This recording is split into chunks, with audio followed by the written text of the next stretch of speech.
nuestro cerebro está dividido en un hemisferio derecho y el hemisferio izquierdo, que en realidad trabajan en armonía porque hay una hendidura acá en medio que se llama hendidura interhemisférica, y dentro de esta hendidura se encuentra el cuerpo calloso, el cual permite que haya una comunicación de un hemisferio con otro.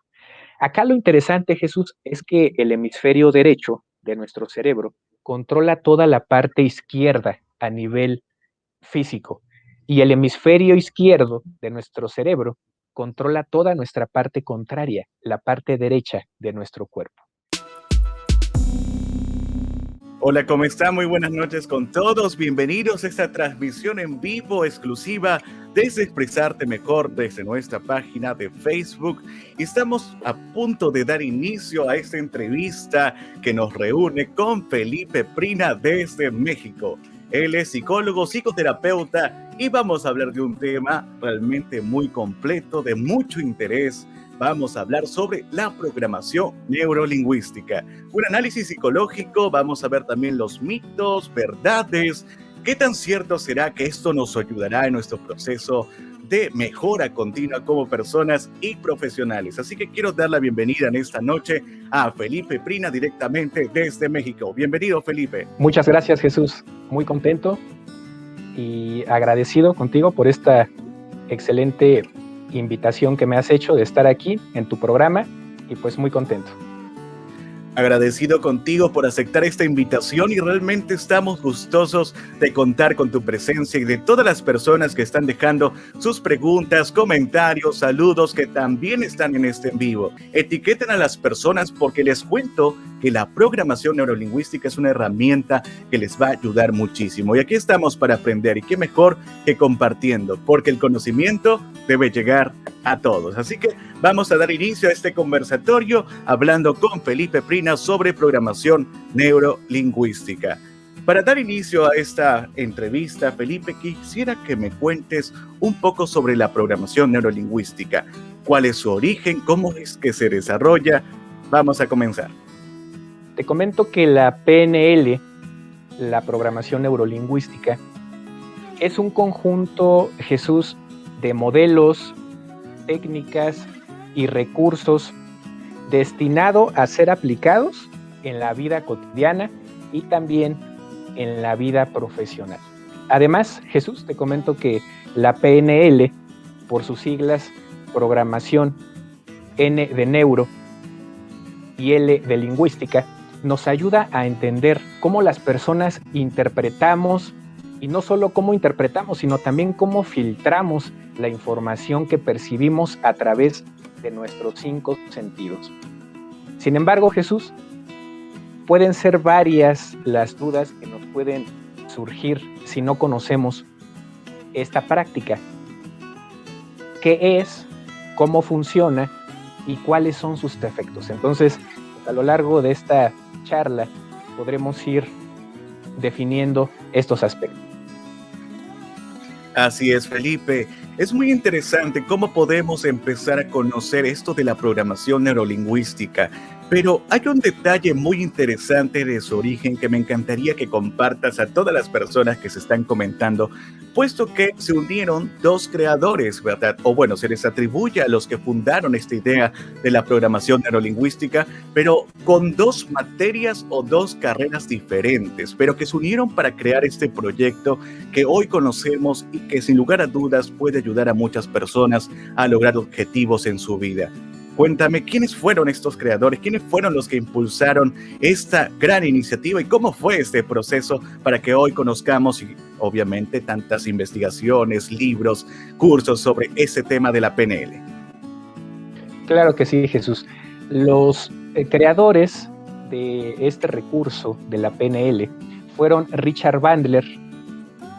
Él estudió informática, estudió psicología, matemáticas, y entonces él se une durante sus estudios universitarios con John Grinder. Él era lingüista, más grande que él, y entonces ambos se unen y entonces le dan forma a este modelo de la programación neurolingüística a principios de los años 70.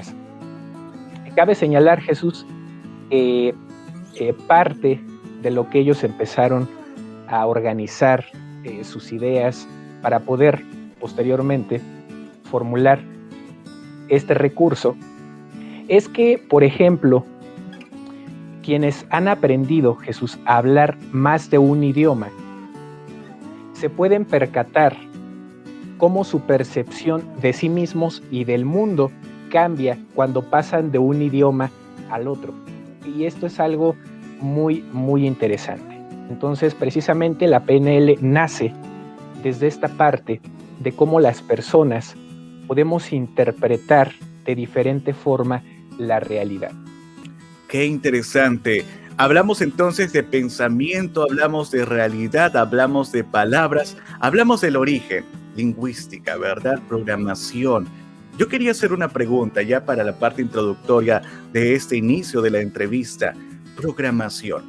Cuando escuchamos la palabra programa, pensamos de repente, muchos de los aquí presentes, en algún software informático, en la tecnología, en circuitos, en elementos que conectan y que nos llevan a realizar un objetivo.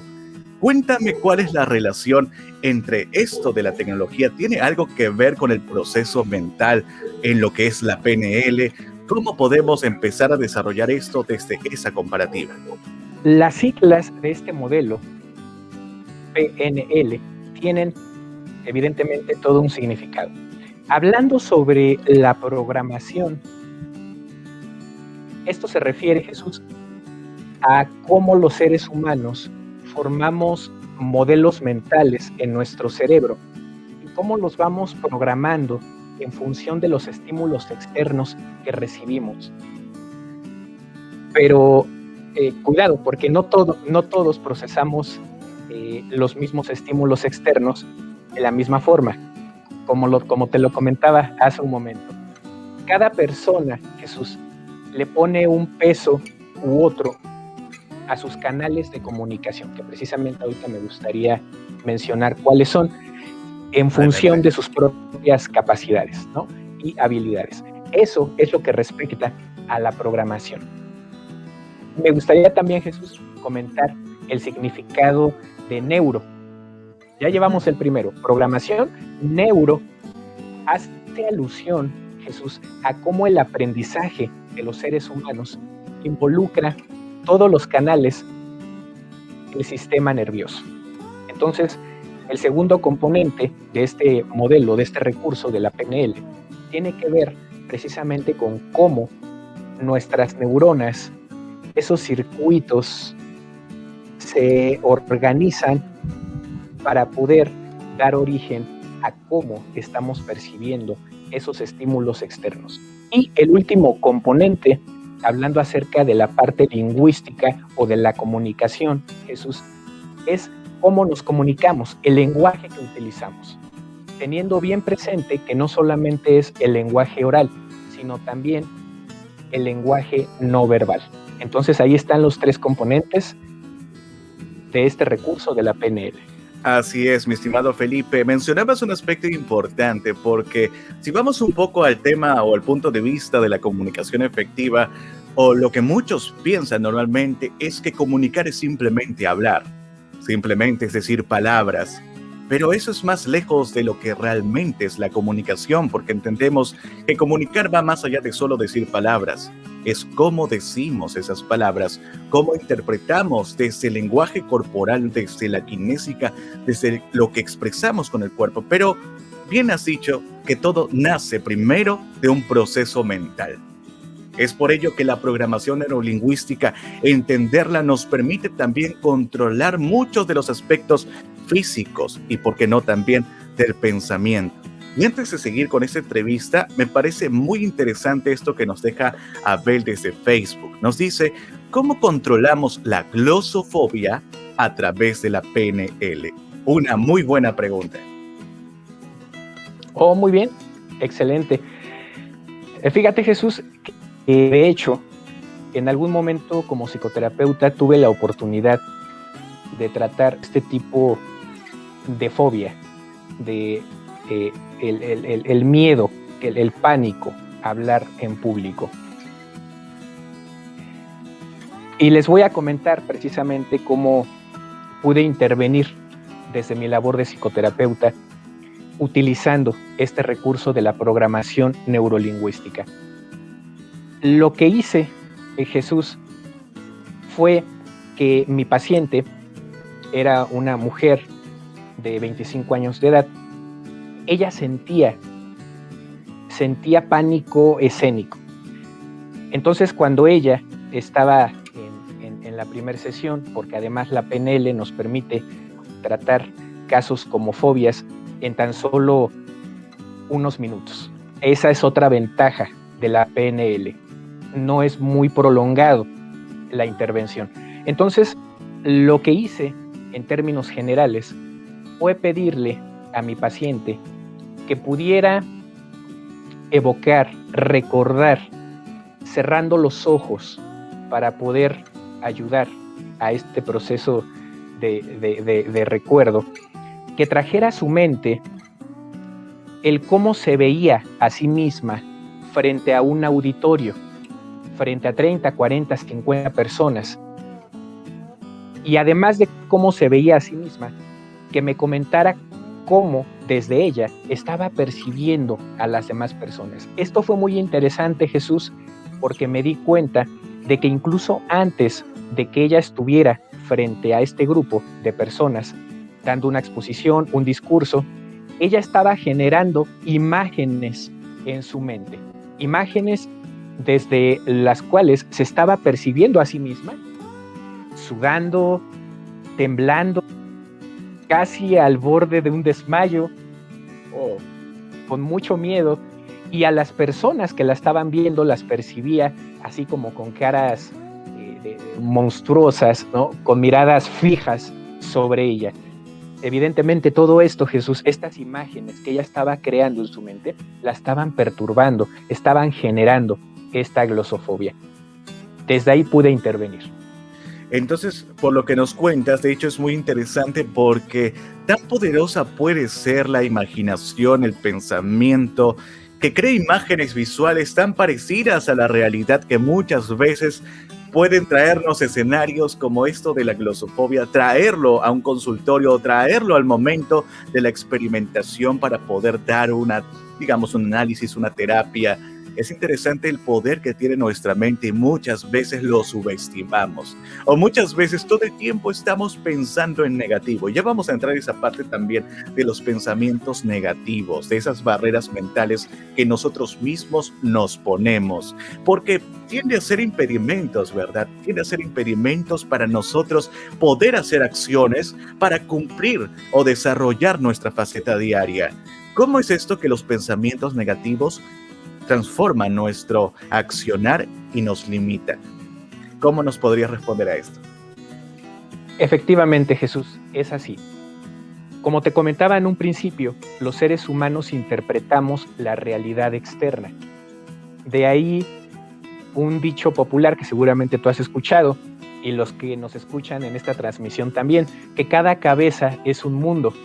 Y es así, Jesús, porque cada quien interpretamos y reinterpretamos la realidad de diferentes formas.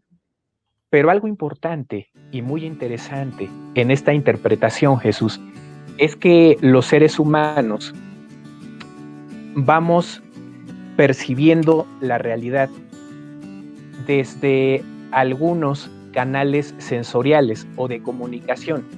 Los seres humanos aprendemos. El medio exterior ingresa a nosotros a través, decía yo, de los 5 sentidos. Pero de estos 5 sentidos, Jesús, hay 3 canales sensoriales, 3 sentidos que son los que más utilizamos. El canal visual, el canal auditivo y el canal kinestésico corporal. Por lo tanto, una vez sabiendo que los seres humanos siempre estamos aprendiendo, seamos conscientes o no, a través de los 5 sentidos y más de estos 3 que te comento, una vez sabiendo esto, Jesús, vamos a poder tener mayor control. Entonces, cada que nosotros tenemos esas ideas irracionales, o también llamadas en psicología pensamientos automáticos, pensamientos negativos, precisamente nosotros tenemos que percibir mediante qué canal viene este pensamiento negativo. ¿Es una imagen la que estamos creando en nuestra mente? ¿Será un sonido? ¿Serán algunas palabras que en algún momento nos llegaron a decir y hoy por hoy nos están bloqueando o nos dejaron traumados? ¿O será mediante la parte corporal? Y que por la parte kinestésica no nos referimos únicamente a la parte corporal, sino también a la parte de las sensaciones, los sentimientos, ¿no? La movilidad.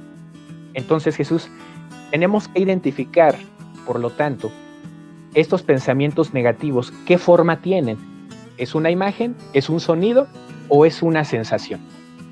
Así es, evaluar también desde qué punto la percepción modifica, ¿verdad? Cómo es que nacen estos pensamientos negativos y cómo es que nos afectan. En la medida, pues, que puede que tomen control de nuestras acciones o puede que podamos manejar y controlar. A veces es un poco complicado, ¿no? Muchas veces nos dejamos llevar, lo acepto, casi todo el mundo lo hace. Se deja llevar por las emociones, por los pensamientos negativos, por los momentos en los cuales nos dijimos o nos pensamos en la mente, no puedo hacerlo.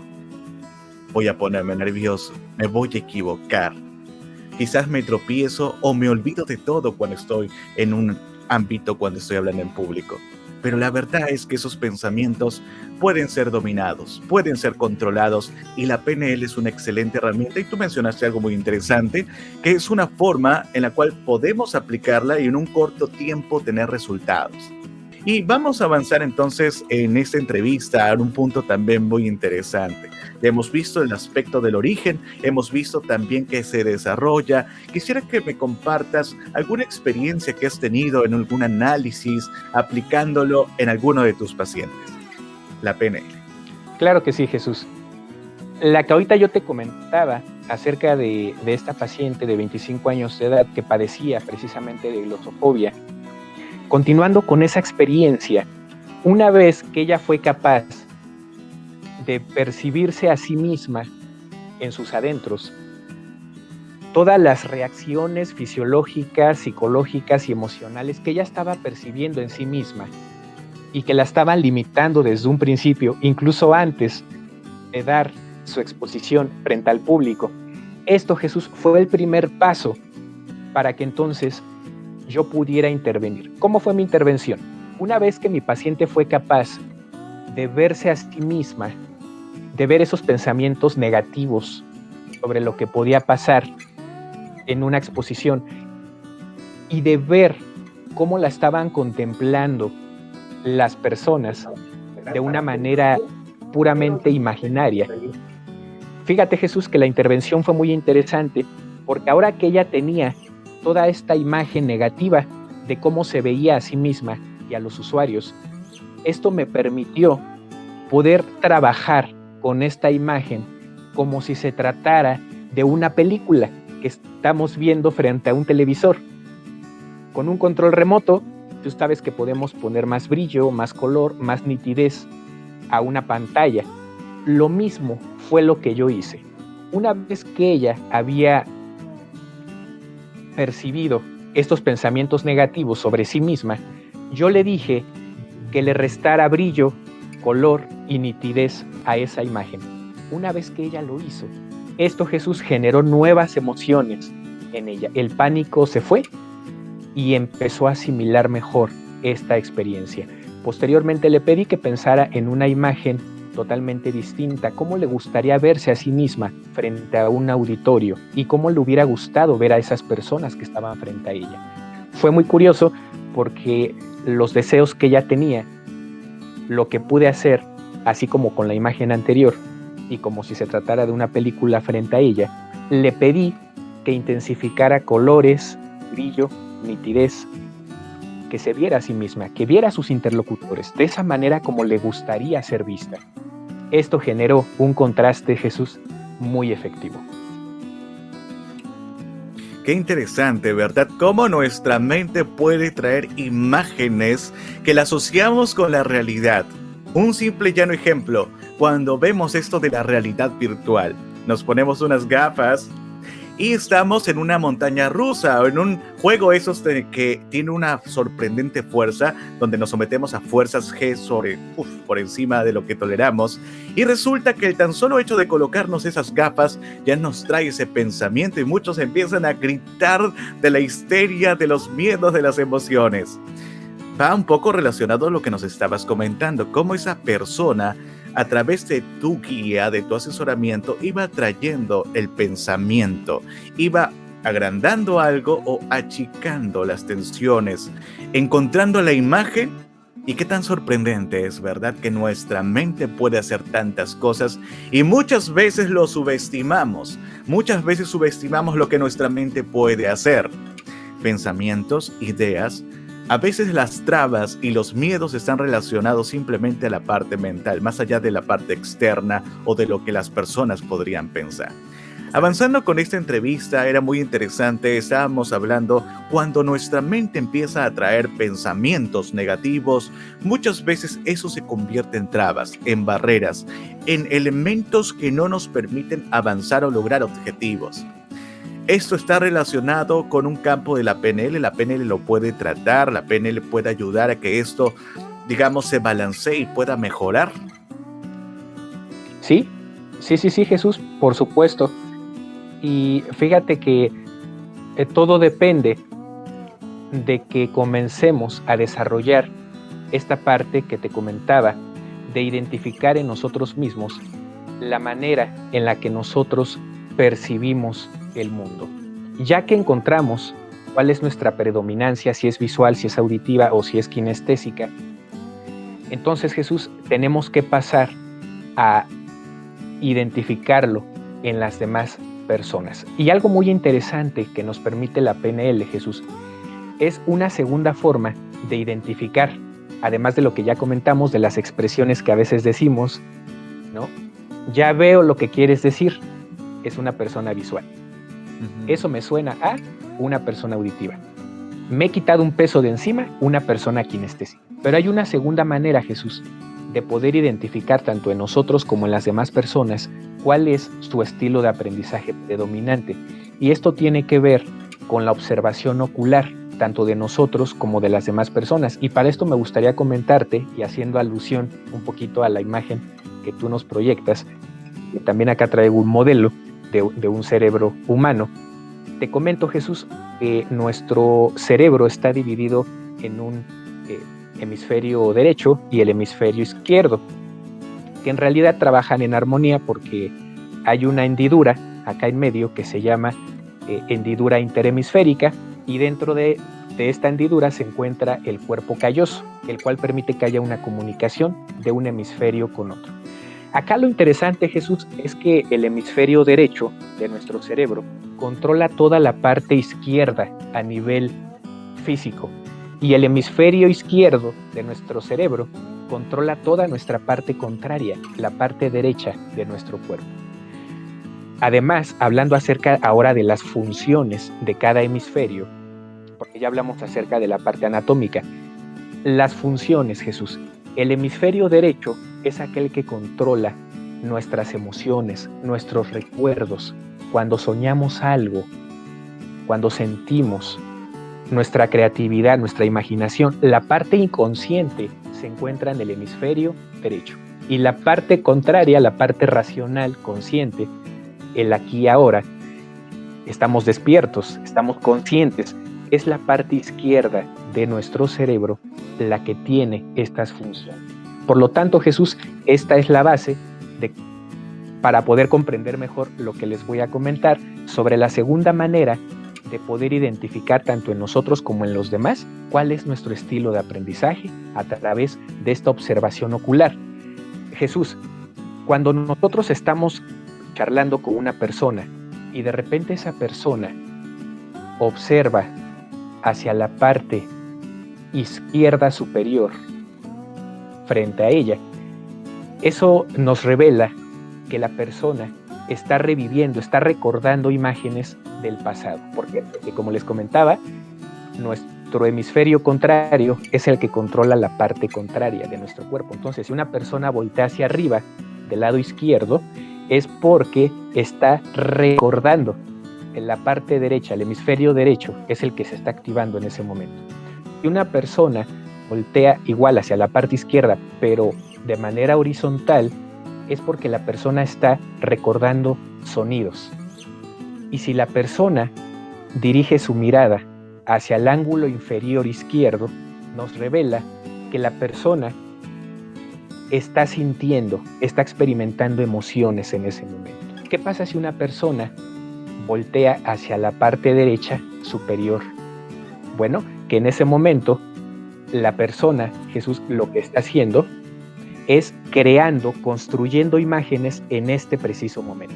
La persona lo hace de manera horizontal hacia la derecha, es porque está construyendo sonidos. Y si lo hace hacia la parte inferior derecha, indica que está experimentando en este momento una sensación física. Si la persona ve hacia enfrente, significa que está experimentando sorpresa, reto o interés. Pero fíjate, Jesús, qué interesante, ¿no? Como cuando vemos hacia un lado, el hemisferio contrario es el que está trabajando en ese momento. Esto nos permite también detectar cuál es el estilo de aprendizaje propio y el de las demás personas, Jesús.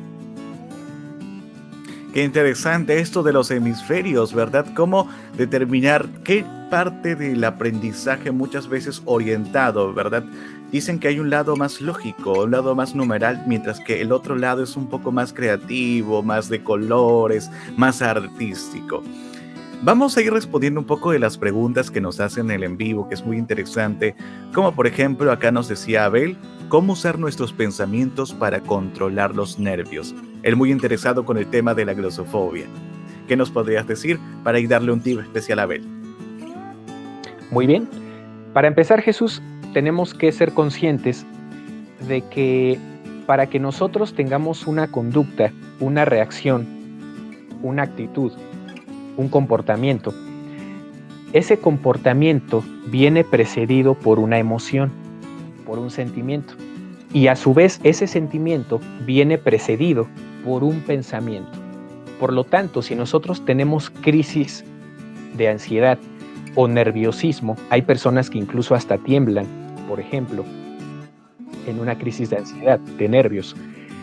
Esta conducta del temblor viene precedida por un sentimiento, por una emoción. ¿Cuál es? Bueno, en este caso puede ser miedo, puede ser temor, pánico incluso, pero aquí lo interesante para el que nos hace esta pregunta es que siempre tiene que haber un pensamiento, y este pensamiento, el problema es que no siempre es o no somos conscientes de qué es lo que estamos pensando, pero de que hay un pensamiento, hay un pensamiento. Entonces, la sugerencia para quien nos hace esta pregunta es que pueda identificar el pensamiento que le está generando esta emoción de angustia, de miedo, y que a su vez esto está generando ese comportamiento, esta reacción de nerviosismo. Solamente así es como podemos trabajar con el pensamiento. Muy bien, interesante, mi estimado Felipe. Muy interesante todo esto que nos comentas, mi estimado Felipe. Quisiera ver si nos deseas añadir algo más sobre este estudio de la programación neurolingüística, algo que las personas deben entender sobre esta materia, que es muy útil conocerla desde el punto de vista del psicoanálisis, del psicólogo en sí, del psicoterapeuta. Muy bien. Sí, cómo no, Jesús. Pues me gustaría comentarles entonces a los que se interesen, ¿verdad?, por este modelo, que en realidad yo creo que todos tendríamos que estarlo utilizando, ¿no? La verdad, porque esto nos facilita, Jesús, nuestro desenvolvimiento en diferentes esferas, tanto a nivel profesional, a nivel individual, con nuestra pareja, con nuestra familia, con nosotros mismos. Podemos comprendernos mejor, podemos mejorar nuestra eficiencia en nuestro trabajo, en la parte de la salud, tanto física como emocional, psicológica. Todo esto, Jesús, lo podemos nosotros mejorar desde la programación neurolingüística. Entonces, yo les invito a que todos puedan indagar, profundizar más sobre esta técnica de la PNL y de esa manera poder conocerse mejor a ustedes y también a las personas que los escuchan en una comunicación. Y una frase, Jesús, que me gusta mucho, que en uno de sus libros Richard Bandler escribe, es que no importa cómo haya sido el pasado de una persona, siempre habrá un nuevo futuro. Entonces esto precisamente nos puede liberarnos de todos esos bloqueos de pensamiento, emocionales o hasta hábitos conductuales que nos incapaciten para hablar en público o para mejorar nuestra seguridad personal o nuestra comunicación con las demás personas y hasta con nosotros. Cuéntame, Felipe, añadiendo a todo esto que nos acabas de dar, ese mensaje tan interesante, yo quería hacer una pregunta, ya prácticamente para englobar todo esto. ¿Tú crees que una persona puede cambiar? ¿Qué nos responderías a esto? Claro que sí. Los seres humanos tenemos la capacidad de aprender y por lo tanto la capacidad de desaprender y también la de reaprender nuevas formas de pensamiento y por lo tanto de comportamientos. Excelente, mi estimado Felipe. Entonces, ha sido muy productiva toda la charla que hemos tenido. Hemos descubierto desde el origen, hemos visto el análisis de cómo has podido utilizarla en la parte profesional, en distintas, digamos, experiencias. Y ha sido interesante también responder varias de las preguntas que nos han dejado en el en vivo. Comprendemos también que la PNL es un campo que debemos profundizar, que si queremos desarrollarlo debemos estudiarlo con profesionales y, ¿por qué no?, ir de frente a la misma escuela que lo desarrolló. Muy interesante. Entonces, Felipe, te agradezco muchísimo por esta entrevista y antes de terminar me encantaría, de hecho, esto ya es una costumbre en todas las entrevistas que hacemos en el canal. Quisiera que nos compartas la siguiente frase, que salga de tu voz. La frase que engloba todo lo que significa expresarte mejor y es: comparte porque el conocimiento debe llegar a todos. Nos encantaría escucharlo de tu voz. Comparte porque el conocimiento tiene que llegar a todos. Así es, Felipe, muchísimas gracias. Gracias a todos los que se conectaron y los que van a ver este video tanto en Facebook como en YouTube en los próximos días. Muchísimas gracias a todos. Muchas gracias, Felipe. ¿Por dónde te podemos encontrar si es que alguien quiere hacerte una consulta, desea de repente alguna asesoría, algún número en especial o alguna red social por la cual puedan encontrarte? Claro que sí, Jesús, ¿cómo no? Dejo mi correo electrónico para que puedan tener acceso las personas que estén interesadas y me dará mucho gusto poder comunicarme con ellos. Excelente. Ahí nos brindas entonces el correo electrónico para estar poniéndolo en pantalla y en la descripción para que se pongan en contacto contigo. Muchísimas gracias, Felipe, por esta entrevista y ya estamos conversando para futuros y grandes proyectos. Un abrazo desde Lima, Perú para México querido. Un abrazo. Nos vemos. Muchas gracias, Jesús. Igualmente. Hasta luego. Un abrazo.